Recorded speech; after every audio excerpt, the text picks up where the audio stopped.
Hello there. This is Mark Smith with Family Tree Counseling Associates, and I have a video today called The Joy and Freedom of I Just Don't Care About My Narcissistic Abuse Anymore.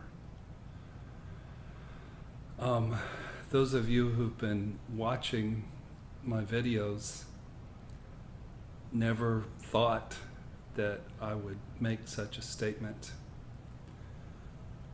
The clinical term as a therapist of the topic today is detachment. It is no longer being bullied and dominated by the issues of this deep, wounding, PTSD that's so into the tissues of your body. And I made a video just about 3 weeks ago talking about the struggles I was having with closure. And oddly enough, without me really directly seeking it, I've received that peaceful detachment, that joy and freedom of closure. And I wanted to share about it. It's been a wonderful shift, and it wasn't planned. It's just the fruit of all the work that I've put into my recovery process. And what it is when a trigger comes up now about this horrific borderline vampire sociopath, and some of the horrific things she did. What I would do before is to have a little mini spiral, to go into a funk, maybe to have a few tears come up, need to talk with a friend, and sort of take me out of the moment of whatever I was in. But what's come up and has really been staying here for about a week and a half is I just don't care. The trigger comes up and I'm like, I don't care. I've thought enough about this horrific woman. I've thought enough about these experiences. I've done my work. I've done my processing. It happened. It is over.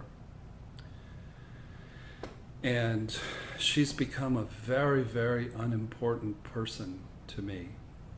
Folks, I wish I could bottle this freedom, this detachment, this joy, and send each of you a big bottle of it that you could take a swig of every time you have an ugly trigger. And of course I cannot do that. I do want to point out to myself and to you, I made a shift in my videos last week. It was the first time that I had made a video about the real problem, the root cause, the source of my choosing such a wicked borderline, and that is I made a video about my mother.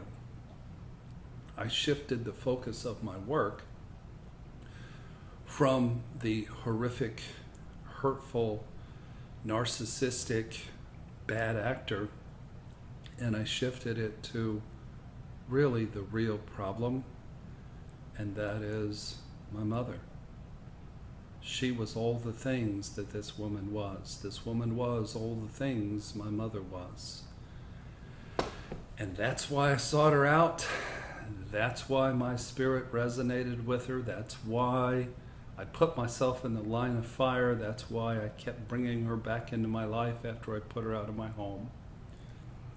So that's one point I want to make, is the sooner you can shift the focus and the majority of your work away from the man or woman who's hurt you so deeply and shift it to the wounds of your childhood, I believe that you'll get some relief from that. And the other point I want to make is this wonderful detachment, this freedom, this joy. It was really a payoff from 15 months of working my butt off. And you guys have all heard the list, you've watched the videos, but it's from crying for thousands and thousands of hours and hundreds of thousands of tears. It's from building a large support team of wonderfully supportive people. It's from praying. It's from going to a treatment center on site in Milestones near Nashville, Tennessee. It's from seeing a great therapist, Paul Hartman. It's from having a great EMDR therapist, Shannon Grow. It's from doing deep tissue massage work. Deb Ward from St. Joe, Michigan is coming to Indianapolis this week on Friday, and she's going to give massages to the whole staff. And we're going to begin a collaboration and work together. And I can't wait to cry some more sitting on the magical table of a genius. It's exercising often. It's doing meditation. It's giving back to people. It's doing yoga. It's doing all the things that work for you. For a while I was juicing and getting some relief and some sustenance from that. It's 12-step work. For me it was going to church. Sometimes it was just gutting your way through and putting one foot in front of another. I passed my last anniversary, and that is on July 23rd, I went back to work. I've been back to work. This is July 31st. I've been back to work for a year and a week, and my life is good. I am blessed in so many ways, and I have a sense of gratitude. This narcissist didn't harm me. She brought blessing to my life. Because instead of feeling victimized, instead of feeling like it was unfair, I chose to seek the learning in the situation and to embrace the healing. And ironically, her horrific behavior not only has benefited me, it's benefited you folks from all around the world. And we're just getting started.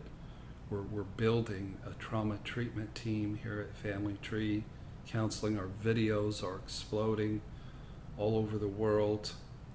And we're learning more and more about how to treat trauma. But I got to tell you folks, there's no formula. Anybody who tells you you can heal narcissistic abuse syndrome and by buying their product and, you know, going through weeks of treatment, I don't think it's true.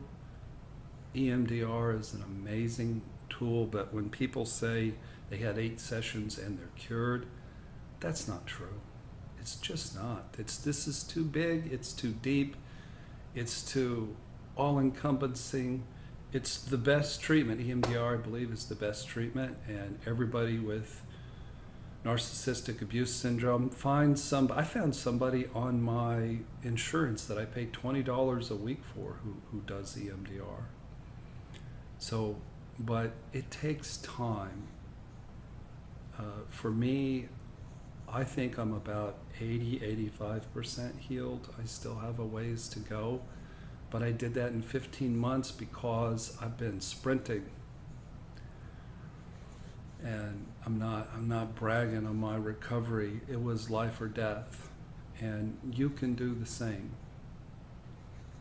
There are tangible things to address the trauma in the tissues of your body that you can choose to do on a daily basis that will work slowly, but it will work like magic. When I was having triggers and ruminating, my recovery friends would say, don't let that woman live rent-free in your head anymore. Well, she's not living rent-free because she's not even in my head.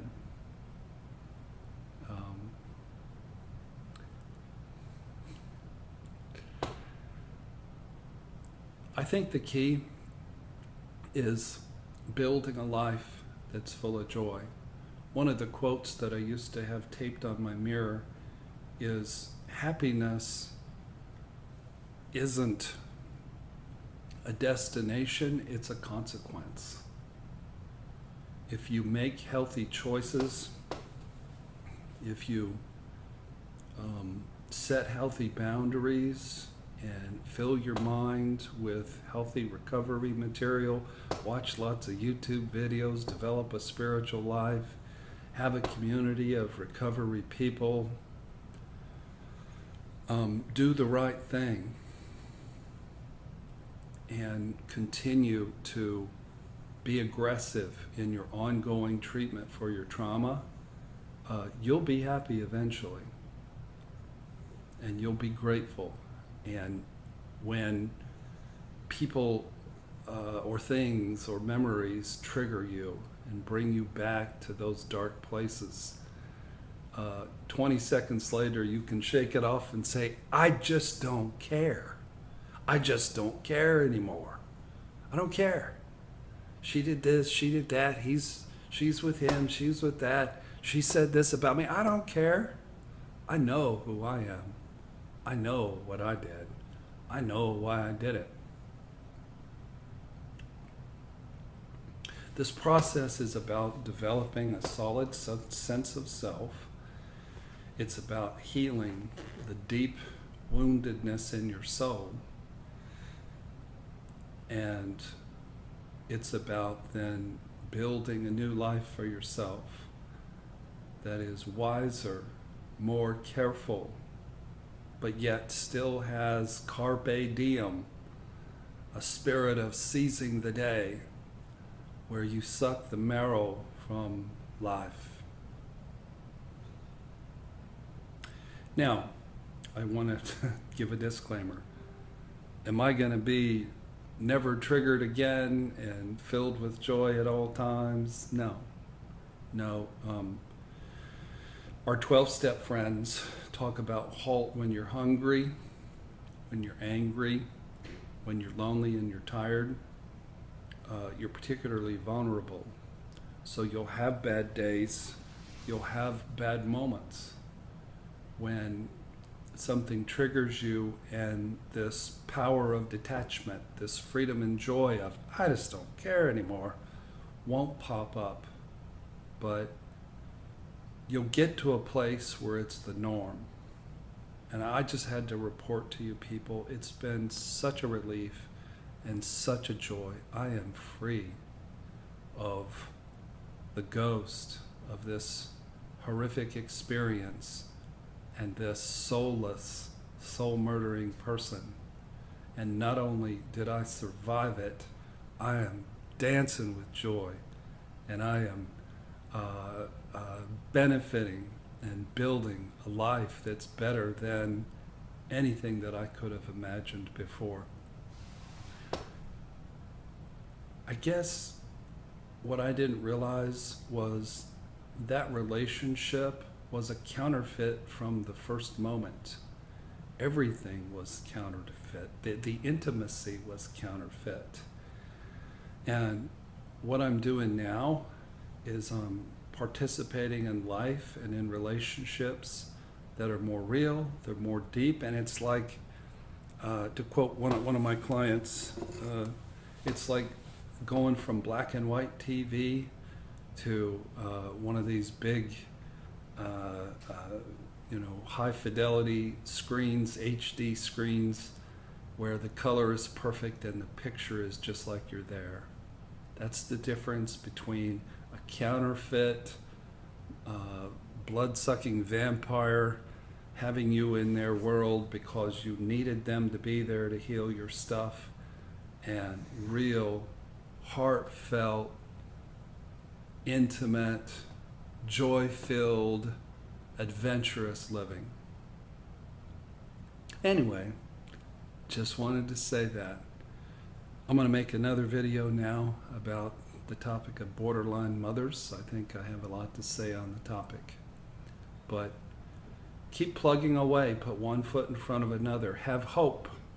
If you don't have hope, watch my videos. Watch me from the first 5 I made I had to take down because they were so raw and naive and weren't caught on to narcissistic abuse. But watch my videos from May through today and see the healing, see the progress. I'm so grateful to all my friends.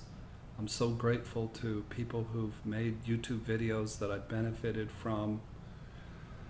I'm so grateful to my brother. I'm so grateful to my staff. I'm so grateful to my therapist. I'm so grateful to God. And I'm thankful for the community that is on these YouTube channels where we can chat back and forth. Hey, if you haven't joined our YouTube channel, please do that. And also, if you want to continue a dialogue with me on these issues, then I encourage you to do that. I have 5 books, a really good book on abandonment issues, a really good book on the type of shame where it interferes with communication when couples argue, a really good book on affair recovery, and 3 videos, extended videos on narcissistic abuse syndrome recovery. It's a beautiful Sunday. A good friend of mine who went through struggles in his life, and now he's remarried. He's reenacting the wedding at a park today. And I'm bringing fried chicken, and I'm going to play volleyball and celebrate new beginnings and a new marriage with a good, sweet man. So I hope you have a wonderful Sunday. Thank you for watching, and God bless.